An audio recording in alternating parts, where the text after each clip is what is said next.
Alors nous sommes à Fontaine, tout près, dans le département de l'Eure, tout près de la région parisienne, une centaine de kilomètres, dans une grande ferme de 150 hectares.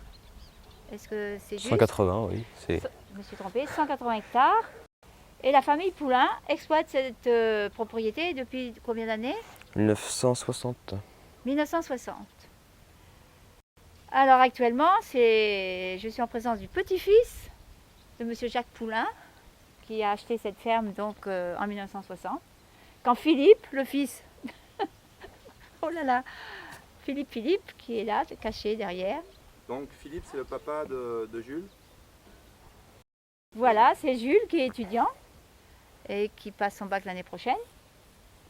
En quelle section? Je l'ai passé cette année, mon bac. Oh, pardon. Cette année, Ouais, avec mention très bien. non, assez bien. Mention Bac assez bien. S, ouais. Et l'année prochaine, En école d'ingénieur en agriculture à Beauvais. à Beauvais. Pendant 5 ans. 5 ans. Donc tu sortiras ingénieur. À 23 ans, ouais. Ingénieur. Ouais. Ingénieur avec quelle qualification? Bon, ingénieur en agriculture, agronomie, voilà, tout ce qui touche à ce domaine-là. Bah, c'est un tracteur de 200 chevaux, donc assez puissant quand même, qui sert pour les gros travaux à la ferme.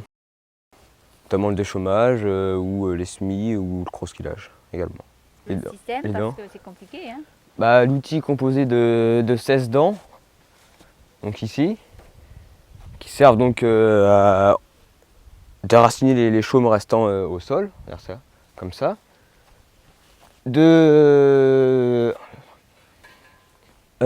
douzaine de paires de disques, donc pour reboucher les trous créés par les dents, et un rouleau à la fin pour aplatir et casser les mottes. Voilà. Donc pour finir le travail correctement. Bah, c'est pour amortir les gros chocs. Quand la terre est dure par exemple, ça absorbe le choc que la dent peut rencontrer en se pliant ou se dépliant en fonction de comment la dent amorce son travail dans le sol. D'éviter la casse ou l'usure des dents, voilà, principalement. Bah, quand on rentre dans un champ qui vient d'être moissonné, avec le tracteur, bah, on fait en sorte que toute la surface soit déchaumée, soit travaillée. Donc on enfonce le canadien sur la zone non travaillée. Voilà. Ça s'appelle un Canadien? Canadien, ouais. Ou des chômeurs. Il y a deux noms principaux. Ça, le but, c'est de faire le plus de précision possible et réaliser le travail dans les meilleures conditions et puis pour avoir un champ parfaitement travaillé sur toute la ligne, qui manque pas des... D'accord. Alors là, tu as eu un petit peu de difficulté sur la fin de ton travail parce qu'il fallait que tu fasses le tour des pylônes. Oui, bah, ça peut se rencontrer dans certains champs où il y a des poteaux électriques, donc on est obligé de contourner. Donc ça fait beaucoup de manœuvres, c'est assez délicat à faire. Voilà. Donc tu es passé en travers de ton travail principal pour déchaumer là, à l'endroit où tu ne pouvais pas t'approcher suffisamment près du pylône. Bah, l'écran de contrôle permet de prendre et de savoir les informations en temps réel sur le tracteur et sur l'outil attelé derrière. Oui. Donc on a des informations essentielles telles que la consommation de carburant actuelle, la consommation du liquide qui permet de traiter les gaz d'échappement également, la consommation moyenne depuis le début de l'utilisation du tracteur, le nombre de litres qu'on a consommé depuis le dernier plein. Oui. Le nombre de litres qu'on peut faire également restant qui est marqué ici. Un petit quart de carburant dans le tracteur car ça peut monter jusqu'ici quand le plein est total. Oui. Ici par exemple on a le contrôle entier de tous les phares du tracteur. Donc qu'on peut allumer à notre guise chacun à leur tour ou alors tous ensemble en appuyant sur le bouton de contrôle. Revenons ici. Alors on peut prendre également les informations sur le tracteur telles que préprogrammer 2 vitesses au choix. On peut également assurer le contrôle des flexibles et des hydrauliques, tels que baisser et relever l'outil attelé derrière.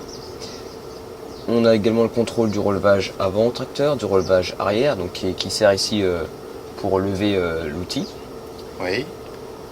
Ici on a, en temps normal, on a le champ et la surface qui est peinte en colorié en vert, qui représente le travail déjà fait sur la parcelle. D'accord. Ça permet de savoir qu'est-ce qui est fait ou qu'est-ce qui n'est pas fait. Bon, en l'occurrence, ça sert quand on fait des travaux qui ne se voient pas dans le champ, qui sont assez durs à voir pour se repérer. Ici, ça consiste à relever l'outil attelé ou le baisser. Donc ça c'est la boule, enfin ça ressemble un peu à une boule, mais en fait c'est pas une boule, il y a une espèce de cylindre qu'on peut tourner. Ouais, on peut tourner à l'intérieur. Dans un sens ou dans un autre. Ou monter l'outil attelé derrière. D'accord.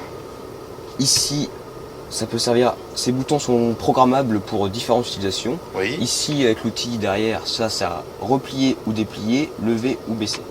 D'accord. Deux vitesses programmées, on appuie ici pour la première vitesse, oui. qui est de 4,9 km/h ici. On appuie ici pour la deuxième vitesse, qui est de 6,5 km/h. D'accord. Ça, c'est pour programmer le régime du moteur, un minimum de tours minute ou un maximum de tours minute. Voilà.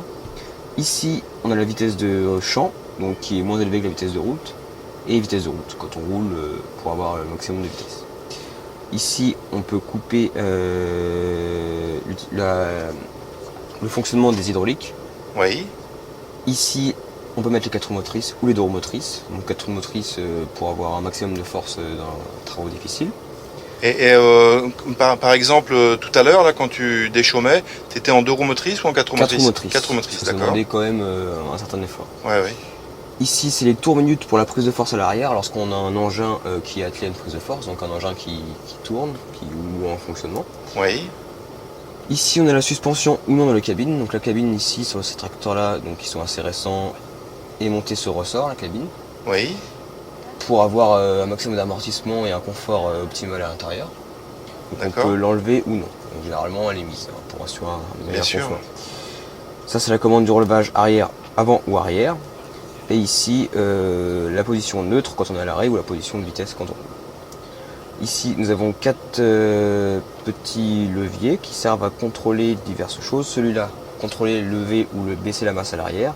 Et ces deux-là qui sont actuellement en fonctionnement, celui-là ne sert pas pour l'instant, qui sert à déplier ou baisser le canadien. Donc en fait, on a 2 boutons, soit on appuie là-dessus, soit on appuie ici. On a 2 commandes différentes pour un même usage. Après ici, on a le contrôle de la climatisation. Ah oui, j'ai pas vu ça encore. On peut régler la température qui est réglée ici à 22 degrés. Donc on peut monter le réglage de la température ou le baisser afin d'obtenir la température dans l'habitacle que l'on souhaite. Ici nous avons une radio, donc pour écouter la musique, la radio, ou avoir la musique sur son téléphone qu'on connecte et qu'on peut diffuser sur les enceintes du tracteur. D'accord, donc c'est vraiment très très bien équipé. C'est vraiment très bien équipé. Et ici les informations principales telles que le nombre de tours minutes du moteur, le nombre de tours minutes de la prise de force, la vitesse, l'heure, la température intérieure, les degrés qu'il fait et le nombre d'heures du tracteur. Car les tracteurs, ce ne sont pas des kilomètres comme les voitures que l'on compte son vieillissement, mais le nombre d'heures qu'il a réalisé. D'accord. Voilà. Voilà, puis les différentes informations qui peuvent s'effectuer. Ici, quand nous avons le frein à main, ça ressemble un peu au tableau de bord qu'on peut avoir sur une voiture par exemple. Et le frein à main qui se situe ici. Ok. Et bon, le siège qu'on peut régler à sa guise afin d'être au plus confortable dans ce tracteur. Et est-ce qu'il y a des capteurs aussi qui permettent qui sont installés sur le tracteur et qui permettent de savoir si on s'approche, comme sur les voitures, qui permettent de savoir si on est trop près d'un obstacle et qu'on risque d'accrocher le tracteur? Non, c'est pour être une option qu'on pourrait installer, mais on l'a pas sur ce tracteur-là. D'accord. C'est uniquement visuel. Il y a des capteurs par contre qui permettent de nous assurer que telle chose marche ou ne marche pas. Par exemple, dès qu'on se lève du siège, quand le tracteur est en marche, le tracteur nous l'indique, il sonne et s'arrête. D'accord. Il y a tout un système de sécurité qui permet d'empêcher le maximum d'accidents ou de réduire l'accident. On a également alors attends. Pour l'hydraulique, c'est une autre prise encore qu'on peut utiliser, qui peut être rapproche un peu. Pour les flexibles du tracteur. Voilà. D'accord. Bon, je crois qu'on a fait à peu près le tour. Qu'est-ce que tu en penses? À moins qu'il y ait des choses à rajouter.